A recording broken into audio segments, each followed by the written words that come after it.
Do you remember the story of the goose who laid the golden egg? That egg that was going to take us all into a wonderful future.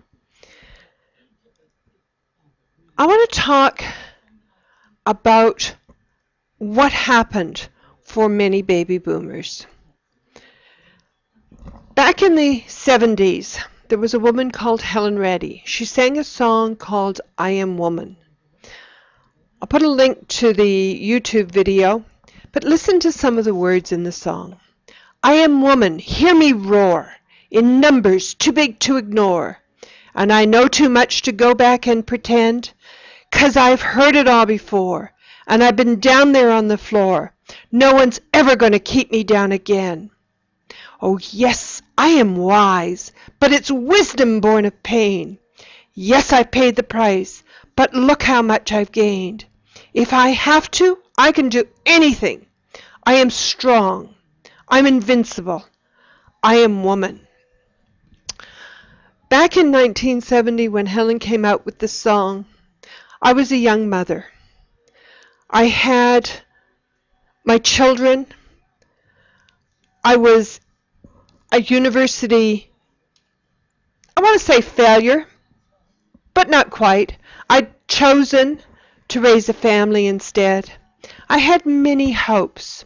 I had hopes about the children's future. I had hopes about my own future. I had hopes about my new marriage. I had hopes about the community I was living in. I was involved in that community. I worked with the schools. I worked with the museum. I did things to try and create a better world. And I was convinced, having come out of the 60s, that the world was a better place. After all, the Vietnamese War was over. We were coming out of global warming. Economically, the world was starting to blossom. The opportunities were great.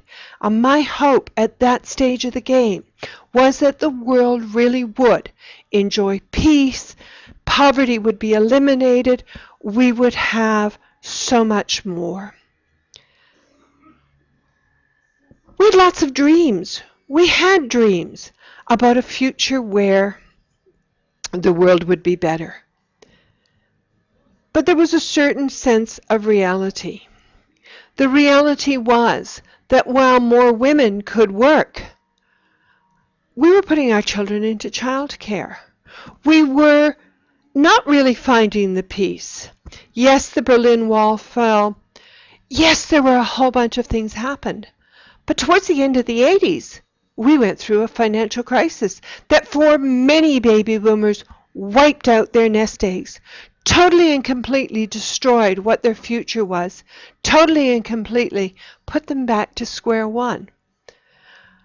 What was worse is at that stage of the game, there were a number of other things that were happening in the world. For a lot of people, marriages started to break up. Many of my friends decided they didn't want to stay in a marriage where there wasn't a sense of equality. Or worse yet, the men actually walked out on them. Why? Because maybe they lacked sticking power. I'm not going to judge what was happening. But one thing I do know that was happening at the end of the 80s and the beginning of the 90s is that the show, the pretense, the glamour and the glitz, we were judged on what we had. We were judged on the car we drove. We were judged on the suburb we lived on. We were judged on so many things. What was our qualifications? What clothes did we wear? How did we dress? How did we behave? And what was worse is businesses towards the end of the 80s, the beginning of the 90s, were starting to look at things like gender equality, things like ethnic equality.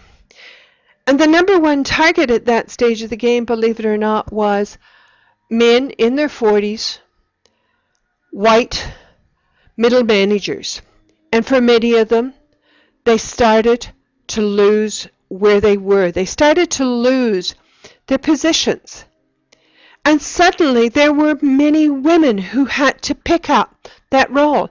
That in order to afford all of these luxuries, the big houses, the big cars, the fancy clothes, the swimming pools, the activities for your kids' going to ballet and swimming and competitive sports and all the rest of it, women had to go to work.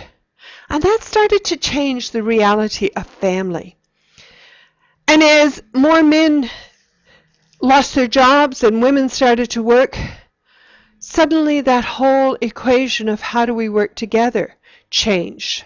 Matter of fact, women who were brought up to believe that their place was in the home, they could do some community work, they could do some work in the community, they could be nurses and teachers, they had a contribution and a role, suddenly either got really ambitious and wanted to run countries and change the world. And they realized that if they were in the boardroom, they would make a difference. That if they could be the general managers. Still a glass ceiling. It was still a little bit tough in the 90s to get to the top. But they were determined. The other thing that happened with the men is suddenly there was nowhere for them to go. Yes, some of them went back to school, but for a lot of them, they felt lost, they felt valueless. When we were in school back in the 60s and the 70s, we believed still that there was a career, that if you dedicated yourself to life and to working for a company, 40 years on you would retire and you would have a lovely nest egg and you would be in a really wonderful position. Well, as I said, the end of the 80s came and a lot of your nest eggs got wiped out. If you had left a government job in Canada at that stage of the game, you could absolutely land up with no nest egg and no way to go.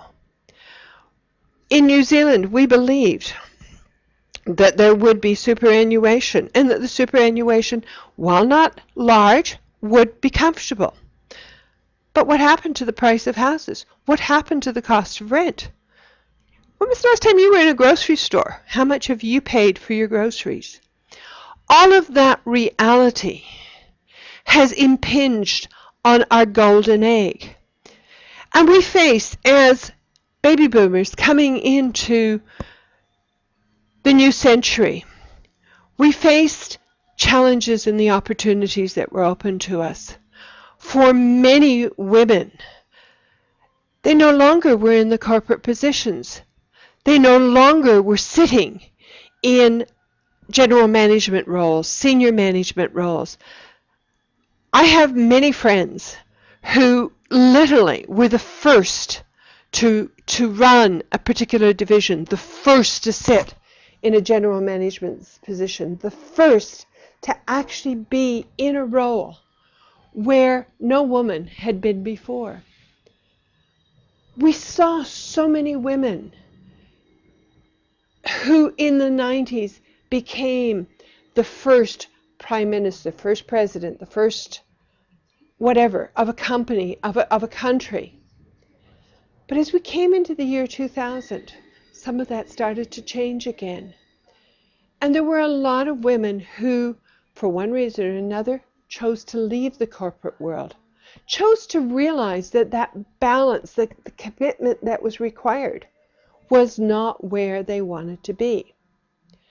And because they chose to get out, suddenly they found they couldn't get back in. Suddenly they found the doors closed to them. People kept saying, "Oh, you're wonderful, you're marvelous, I think you're incredible. But unfortunately, right now, we don't have a position for you." Or, "Oh, you're just way too experienced to come do that job." And I'm not talking about the general management roles. I'm talking about coming back and handling some of the lesser roles. Women retrained. They took up some of the new and different roles.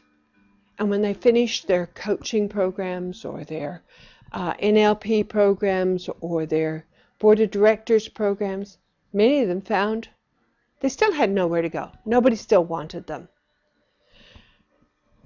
And the challenge was for many people is, where do you go when there's nowhere to go?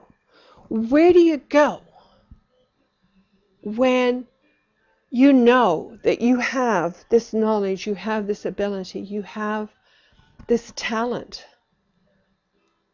but nobody will pay you anymore for what you know and you have.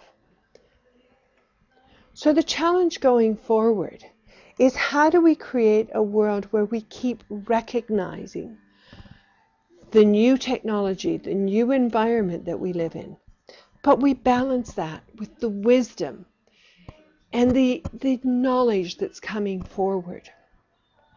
We balance what we've learned, what experiences we've gained, with what is out there. People keep thinking that old people can't do technology. Well, I hate to say it, but somebody had to create the technology, and it wasn't always the young people that did it. And what's worse is the world really about technology, or is it really about relationships? And what has happened to relationships over the last 20, 30, 40 years? You know, the funny thing is, though, with relationships, is that the more you feel pressure to survive, the harder it is to maintain relationships. The more you feel pressure to hold on to what you fought so hard and worked so hard to earn, the harder it is to keep on going. So the challenge we face in the future going forward is, how do we regroup? How do we really place new values on where we want to be and how we take things forward? Think for a minute. 20 years ago, someone earning $21,000 could buy a house for $23,000. Nowadays, someone earning let's say the median income, $38,000, I think is the median income in New Zealand. Someone earning $38,000 cannot buy a house for $45,000 or $50,000. House prices in the area where you're working and earning that kind of money are generally in the region of $500,000, $600,000. Even small apartments where you couldn't raise a family, where there's no grounds and whatnot, are hundreds of thousands of dollars. So how do we create a future where we can now have the things we want? We are seeing massive, massive cases of starving around the world. Why? Have you looked in your garbage lately and seen how much food you throw out? But how do you take that food that you've got surplus and get it to the people that are starving in the countries? Problem isn't that we have a shortage of food.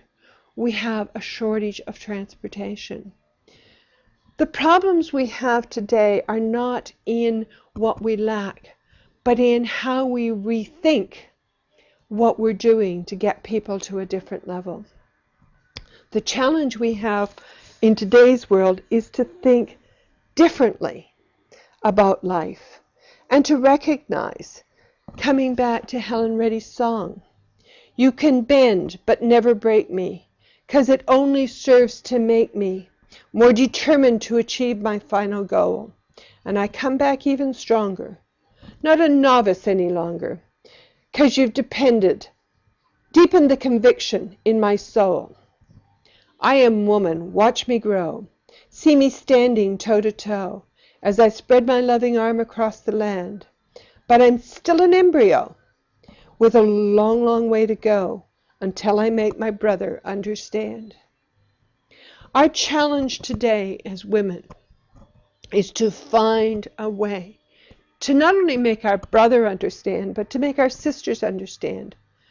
I don't care how old you are still a growing human being. You still have potential.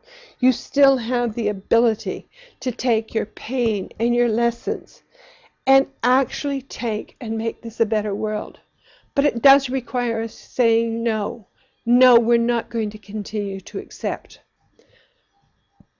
somebody else's judgment on our worth. We're not going to take and accept that people can judge us.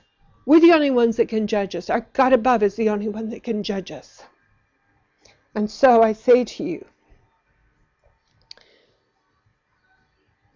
Oh yes, I am wise, but it's wisdom born of pain. Yes, I've paid the price, but look how much I gained. If I have to, I can face anything. I am strong. I'm invincible. I am woman. Oh, I am woman. I'm invincible. I am strong. Are you strong? Are you invincible? Are you woman? Let's band together and let's change this world by saying no to the things that aren't working for you. Thanks for listening.